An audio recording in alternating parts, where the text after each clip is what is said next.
Welcome to the Bowers Museum. I'm Dr. Sarah Fee, Senior Curator of Global Fashion and Textiles at the Royal Ontario Museum in Toronto, Canada, and the curator of the exhibition, Global Threads, India's Textile Revolution. It's a pleasure to share this virtual highlights tour with you.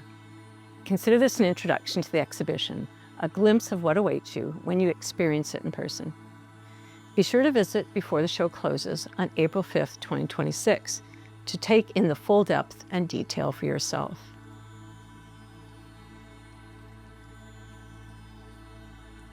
Beyond this exhibition, Bowers Museum offers 8 permanent galleries featuring art and artifacts from around the world. Begin planning your visit at bowers.org.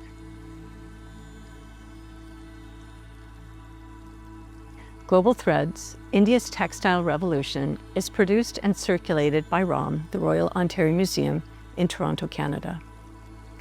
Support for the Bowers Museum presentation is provided in part by Goldman Sachs Charitable Foundation and Bloomingdale's. Media sponsorship for the Bowers Museum presentation is provided by LAist. One thing we would like visitors to experience and take away is the fact that Indian chintz, painted and printed cottons, they originate in India. It's an ancient art. But we also want people to understand that it's a living and contemporary art that is undergoing an amazing revitalization over the past 20 years. And it's been led by a number of chintz artists. And one that we feature in the exhibition is Ajit Kumar Das, who is based in Kolkata, India. You can see his one of his Boulder series paintings that is behind me. Ajit Kumar Das is still using the kalam pen to do his painting, although he supplements it with paintbrushes. And this particular piece is from his Boulder series that he created as a self-taught artist. After he left his government job, he decided to go into creating these artworks using ancient Indian chintz techniques. But this Boulder series speaks to what happened, the fears and anxieties he felt when he left that government job to take up studio art painting. So these boulders, as you can see, they're just precariously stacked, they're about to fall, and that's how he felt when he had to make the choice to switch his career and support a family by selling his artwork. So this is just one example of the new directions that Indian chintz artists are taking this art form.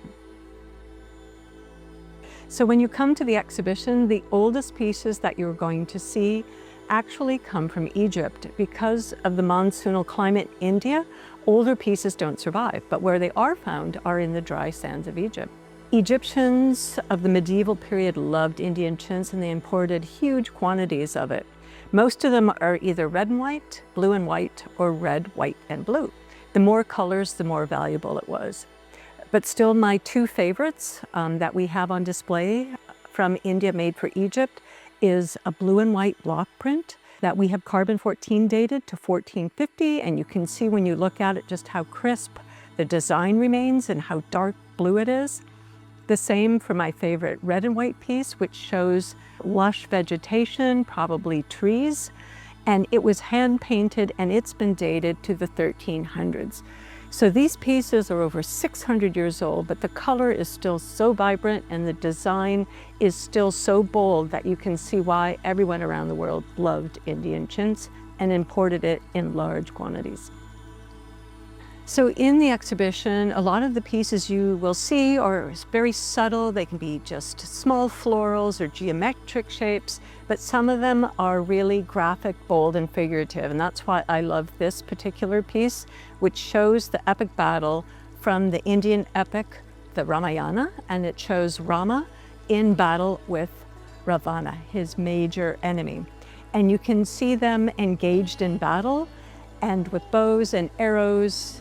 And Rama is backed by his brother and a monkey army. And you can see limbs flying and arrows flying and hand-to-hand combat. And it's just a really vigorous, amazing scene that Indian artists portrayed by using the same column pen that they used to paint the other pieces that you see in the show. So this one just stands out for being very dynamic and visual and bold. So in the exhibition, you're going to see examples of Indian chintz, large and small, tiny and enormous. And we are right now in front of one of these enormous pieces, which would have been made in about the 1770s as a wall covering for a European manor house or even a palace. And what the Europeans loved above all with Indian chintz and for these wall coverings were what we call flowering trees. So you can see it's a fantastic tree growing out of a rocky mound, and in its branches you find pairs of animals, you find doves, you find lions, you find goats, you find people, and these amazing large blooming fantastical flowers. But actually research shows that some of the flowers we can identify. Some are roses, some are tulips, but some are also species that are found only in India. And Europe loved these so much that they were importing enormous quantities. The East India companies, by the 1650s already, were bringing in 1 million pieces annually.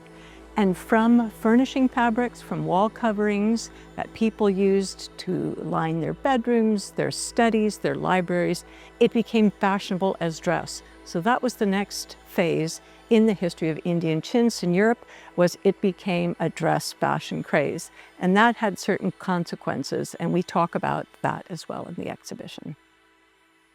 In the exhibition, we also explore the monumental influence of Indian chintz on textile arts and industry everywhere in the world. Whether it's in Japan, Indonesia, or Africa, Indian chintz has left its mark. And this includes Europe, but Europe took a different direction. From about 1770, it really intensively began to imitate Indian chintz in Europe using its own labor, although it used Indian techniques. So for a long time, England and France competed for who could make Indian chintz the fastest and with new technical means, including mechanization. So the piece behind me, I'm sure you will recognize, it's called a toile de Jouy, and these types were made in France and Alsace, especially by the Oberkampf family. And the advantage that they had to actually make this printed cotton in Europe itself is that they could more quickly adapt to fashion changes. So these toiles de Jouy often present very contemporary European fads like hot air balloons and other things. In this way, it helped them to outcompete the Indian chintz makers, who when they shipped things to Europe, it could take 6 months for it to arrive. Sometimes it would arrive and already be out of fashion. So that is one of the ways that European makers began to outcompete the original Indian chintz, and eventually by the early 1800s, they would shift the balance, and so that Europe was producing the most printed cottons that it in turn then exported around the world and came to dominate the industry and help us to forget that the origins of this art form actually lie in India. So one reason that we invite you to come to the exhibition is to see the Indian originals that really inspired and sparked the Industrial Revolution in Europe. Thank you for joining me for this virtual exploration of Global Threads, India's Textile Revolution. Again, to experience the exhibition in its full depth and beauty, I encourage you to visit Bowers Museum in person. Begin planning your visit now at bowers.org.